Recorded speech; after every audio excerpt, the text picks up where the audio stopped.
families, this is Miss Gaby from Excel, and I'm here today to talk to you about some activities that you can do at home to help your child strengthen their alphabet knowledge and their print and word awareness. Now, if you came to school and picked up an activity bag, you will find some great activities that you can do with your child to help them strengthen their learning at home. Now, let's take a moment to look at some of these activities. The first activity that we have is this board. You will find it in your activity bag, and as you can see, it's laminated. So with your dry erase marker, you're able to write on it and you're able to easily erase things. There is a beautiful alphabet arc for the children to practice their letters. Now, they can practice their letters in many ways. One of the things that they can do is they can match them outside of the arch. If you have magnetic letters at home, or maybe some foam letters like this ones, or even blocks. This might be a little bit too big, but you might be able to do some letter matching as well. You can use anything that you have at home, or even some alphabet cards, as the cards that you can see right here. You can point together with your child and match them. Another thing that your children can do is they can use their dry erase marker to trace some letters like this.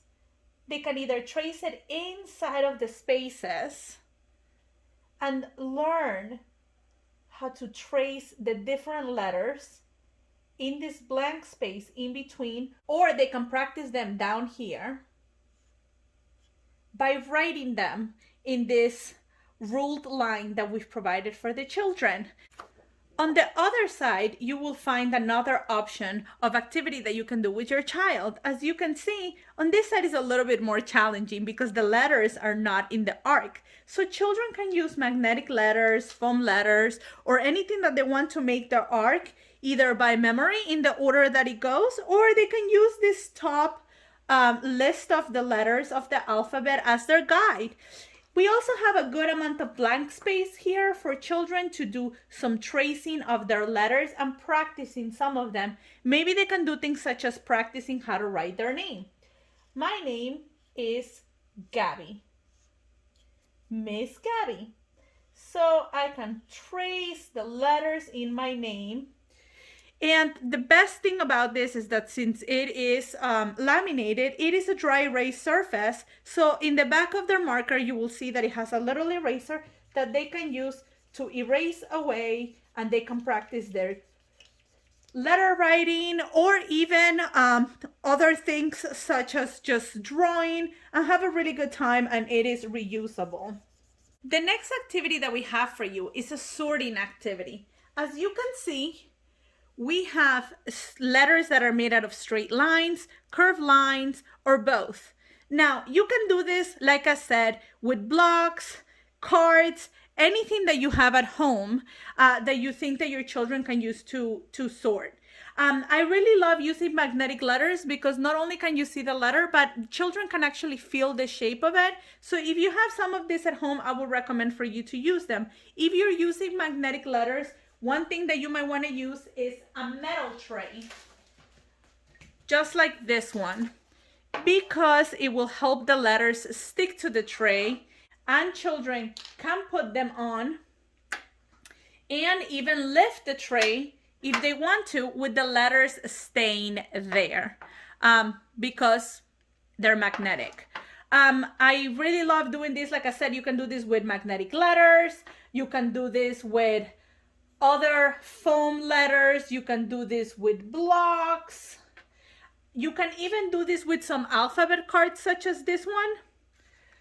And you can just stack them on top of each other. Really, any kind of thing that you have at home, you can use for this activity. In the same way, we have letters in my name and letters that are not in my name. This is something that we were talking about when we were talking about our tips.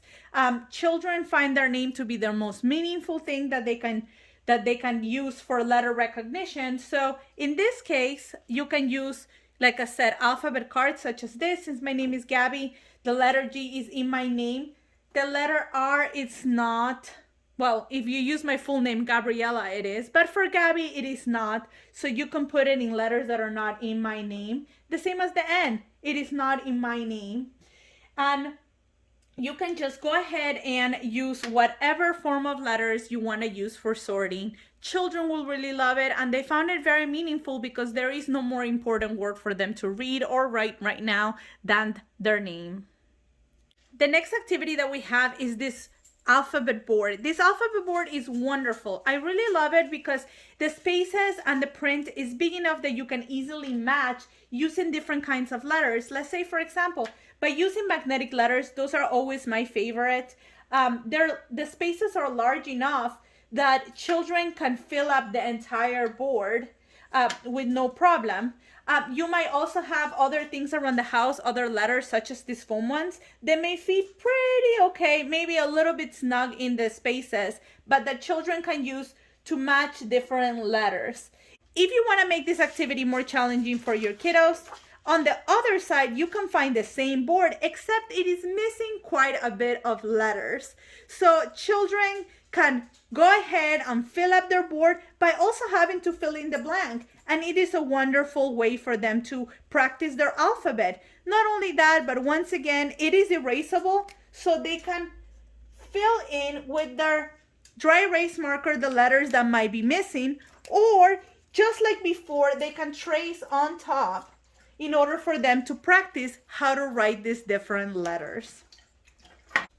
Now, we keep talking about letter shapes and how important it is for children to learn their letters based on shapes. It is the best and easiest way for them to understand how to write them. And I love this activity because it gives different sticks that are either curved or that they're straight for them to build the letters. And it teaches children how to do that. So for example, for the letter A, you would grab 2 long sticks and a short stick to make the letter.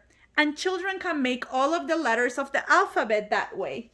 It has enough sticks, both short and long, curved and straight, for the children to be able to build the entire alphabet. So they can go through all of the alphabet cards and build all the letters in the alphabet with this activity. They will find everything that they need in order for them to build each one of the letters of the alphabet. And as you can see here from the picture, you can see that it shows them what kind of stick they will need for each one of this letter building. In the case of this one, as you can see, we need 2 short sticks that are straight and 1 short stick that is a curve. So children should be able to find those pieces to make that letter and practice their alphabet at home with you. I think children are really going to enjoy it, and actually teachers will be having this activity as well and should be able to do this with your kids during classroom time as well. Now, to help your children develop print and word awareness, you will find this activity. We have put this activity is on how to make an environmental print book. Now, what is an environmental print book? An environmental print book or poster, it is about all of the words that your children are beginning to recognize. When they go on the street and they look at signs, or they are looking at a magazine and they're looking at ads, there are some words, as some of the logos that we see here, that your children might already recognize. Now, to help them make an environmental print book, we have given them some sample pictures that they can use of some of the things that they might already recognize.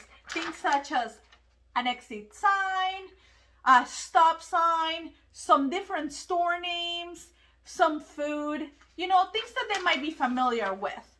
So if you look at inside this little photo album that we've given you for it, you will find that we've also put together here some index cards for you to use with your child. Now, these index cards can be extremely useful because your children can put in those cards some words that are meaningful for them. I have already made an environmental print book as an example to show you guys today. So this is my environmental print book. In my index cards, I started with my name. That is a meaningful word for me. It is my favorite word. It is my name. And it is most likely your child's favorite word. In my other index cards, I put other things such as like my mom and my dad's name, and some of my favorites, such as my favorite color blue, my favorite food pizza, and of course, my favorite thing in the world, books. I know that might be one of the favorite things for your children too. I also found this really fun card that has the letter G. That is my favorite letter. That is my letter because it's the letter of my name, along with some logos that have some meaning to me, such as VCU because I went to school there, and some logos that came out of those sheets that we provided for the activity for you. Things that children might recognize, such as Legos or different brands, maybe some of their favorite things to watch on TV, or some very yummy snacks. If you look at it, I have put all sorts of different things from driving signs to different store names, and even things that I found around my house. And I want to encourage you to tell your child to go ahead and look for some things around the house that they can use for their book, aside from the sheets that we've given them. For example, I found this environmental print in a box of soda cans. This one came out of a can of sausages, my coffee creamer, a gift card, and this one came out of a bar of soap. There is print all around the house, and it'll be great for your children to start making a book of the words that they can read. Now, when we say words that they can read, are words that they already recognize. Even if they don't necessarily know how to read them, they recognize them and they have meaning. And the best thing that you can do with these words is kind of dissect them for your children. Separate them, take a moment and show them that this is the letter B. This is the letter A, and talk about all the different letters that you see in these different signs and environmental print. Maybe ask your child to find the letters in their name within their environment. They might find that as a very useful thing, and show them how you can find print on everything, from candy wrappers or cookie wrappers to plastic bags from the grocery store, or even food bags from when we go to a restaurant and pick up something to eat. There is print everywhere around, so take the time to make this environmental print book with your child. It'll really help them understand how print is all around us and how it works with a purpose in our environment. Finally, the last activity that I have for you guys is this little sock puppet. This is a bag full of different materials that you can use to make your very own sock puppet, like this one. This is my friend Lucy, and I made her using all of the different materials that are in that bag. In the bag, you will find things such as pipe cleaners, some yarn, some fabric, some googly eyes, pom-poms, and all sorts of different things that you can use to make your puppet. To make Lucy's mouth, I use a little card made out of cardstock that is right here to make her mouth and make it a little bit more stable so that it can open and close. But you can use whatever you like in whichever way you like. I thought this would be a really fun activity for the kids to do, because since we are reading the monster at the end of this book, this could give them the opportunity to make their very own monster. I really enjoy doing all of these activities with you today. Please don't forget to join us tomorrow for a read aloud.